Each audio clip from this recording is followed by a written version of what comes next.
G'day everyone, another video, exact same layout as the previous ones. This time I'm going to be talking about the little Kimber Hunter in 308 Winchester. I've been getting, since being doing these videos, quite a few people have messaged me and commented saying, when are you doing one on the 308? So here it is. So this here is, as I say, it's the 84M Hunter, modeled by Kimber. I bought this rifle quite a few years ago now, and I'm just going to get straight into it. Cons, then pros, and then there'll be a highlight reel of the kill shots at the end. So starting off on the cons, this is actually a pro as well, but I've got it on cons, and it's the weight. It's, as it sits right now, 3.2 kilos with the sling, which, as most people know, it's quite a lightweight, handy sort of mountain scrub gun.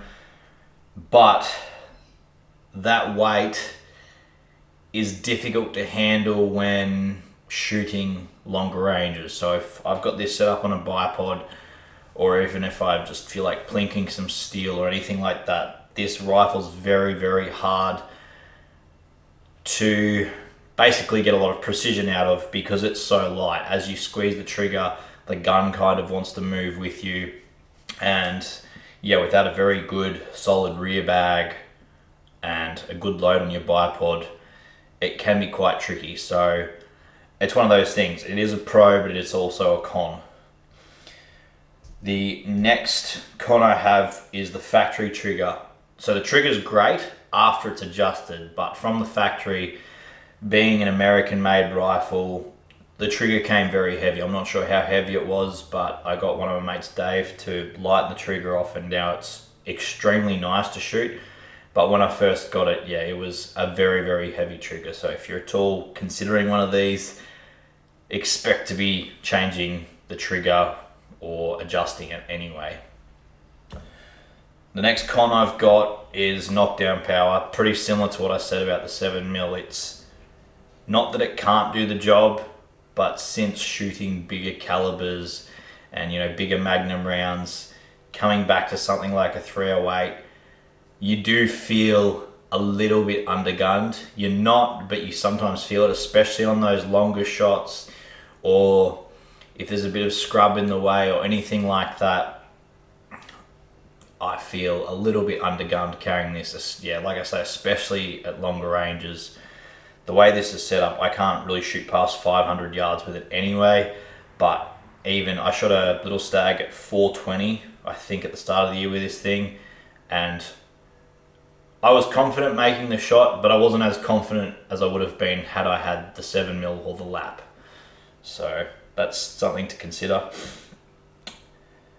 The next I have on the cons is the bolt lift. So I'm not sure whether you'll be able to really see this, but the bolt lift's quite high, especially when you're running like a European scope like this, where the rear objective's quite large. You know, there's not a whole lot of room, and if you're quickly cycling around, you know, you can sometimes hit your hand on that rear objective. It's not the end of the world, but definitely does sort of limit your mounting options with what optic you've got on there. That's all I have for the cons. So I'll move on to the pros. And first pro I've got is the weight. It is lightweight, it is nice to carry. You know, run this on a good backpack and you forget that it's even there. Even with the sling, yeah, like I say, it's only 3.2 kilos, and it is a pleasure to carry around, especially after carrying something like the 5 kilo 7mm or the 9 kilo lap, things like that. Take this out for a walk, and it is very nice to carry. The accuracy, that's another pro. This thing, for a lightweight rifle, if you do your part, and as I said with that con about it, you know, not being super stable, but if you make the time to get the shot right, this thing shoots very, very well. Factories and hand loads. Don't think I've ever put a bullet in this, factory or hand load, that hasn't shot well. I did a ladder test quite a few years ago. It's on my YouTube channel, and yeah, I had, I think, 0.5 grain increments in powder, but the whole ladder test at 300 yards, I think, shot 5 inches. So it was only a bit over MOA with this massive variance in powder. I settled on a load, I think it was 42 grains of AR2208 with 180 grain SST, and I ran that hand load for quite a while, and it shot absolutely brilliant. It was sub-minute all the way up to 500 every day of the week.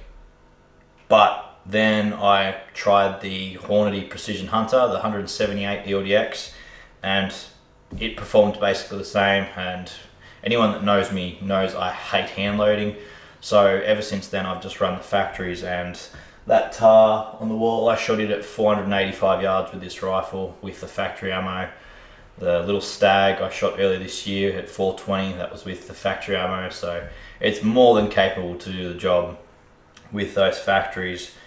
And being that I am sort of limited to 500 yards with this setup, the way that the Swaro Z5 ballistic turret set up, it doesn't really bother me just shooting the factories. Next pro I've got is it's short and handy. I mean, as you can see, it's not a very big gun. It's, you know, quite slim, short barrel. I think it's 22-inch barrel, very low profile. I've got the scope mounted quite low. It's just, you know, a quick, handy rifle that you can chuck over your shoulder, go for a walk, and as I said, you forget that it's on your shoulder sometimes. And with the scope that I have, it's fine for bush stalking. Second focal plane 3.5 to 18 by 44 Swaro Z5. So I can run it on 3.5 when I'm bush stalking. And the last stag that I shot backpacking with this rifle, I shot it on 3.5 power. It was like, yeah, 20 yards. So it's very handy, but I can still crank it up to 18 power for the longer shots if I need to. Next pro I've got is the Versatility, and that basically just stems back to the way I've got it set up. It's basically a lightweight, quick, handy scrub gun, but I can still shoot to 500 yards if I need to. And the last thing I've got on the list, which I've already sort of mentioned, is the factory ammo. As everyone knows, 308 Winchester, you can get that factory ammo anywhere, any gun store. It's not gonna go out of fashion anytime soon, so it's definitely a caliber that's going to be, you know, sticking around. So it's good to know that I can run into any gun shop. If I ran out of ammo or didn't have time to hand load, I can go into a shop and just pick up a box of bullets straight away. And as I said, this thing has shot every ammo I've tried out of it very well. That's including the Cellar and Bellet 180 grainers, the Federal Power Shock 180 grainers. Anything around that weight, this thing's just shot very well. So anyway, I believe that's about all I have to mention about this scope. Oh, this rifle, I should say. I'll just do a quick overview. It's got the Leopold rings. They're just steel rings. I could lighten up a little bit there if I want. As I said, the Z5 Swaro, where I've got my zero set at 200 yards. I've got the green dot here at 300, yellow's 400, and red is 500. Now, the reason I love, but also don't love this scope is because of that. There's no, there's no corresponding numbers with saying how many minutes I've come up. I can't look at my ballistic app and it says come up, 3 minutes for whatever distance it may be. I'm purely relying on the, the color of the dots. And then if it's say 350, I've got to gap the two dots and I've got to either guess or basically go roughly halfway in between, plus a click normally.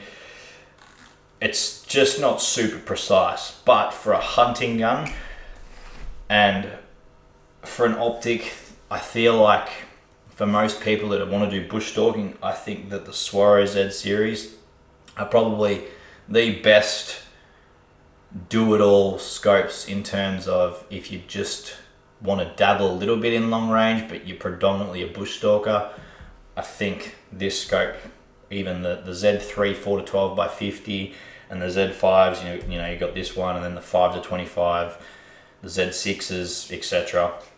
I think they're very, very good scopes for just running and gunning, quick range, turn to your color or a bit past it, a bit before it, whatever, and make your shot. So as it sits, I think it's a very good setup. But anyway, if you guys have any questions, feel free to hit me up. and I'm going to run through the highlight reel now.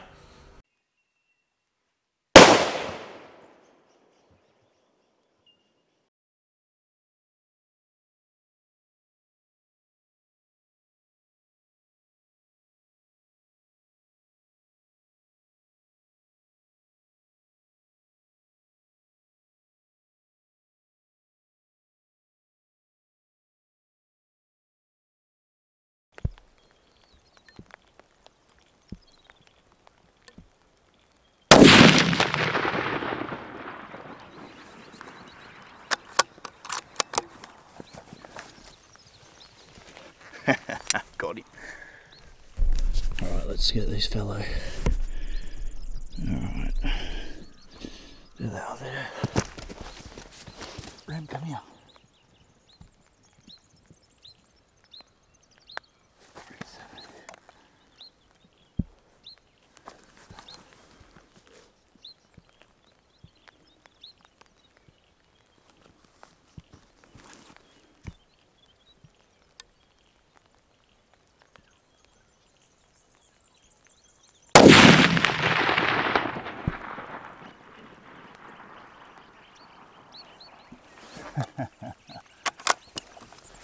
Hope that was on camera. Beautiful, 370 yards and the cat was about 180.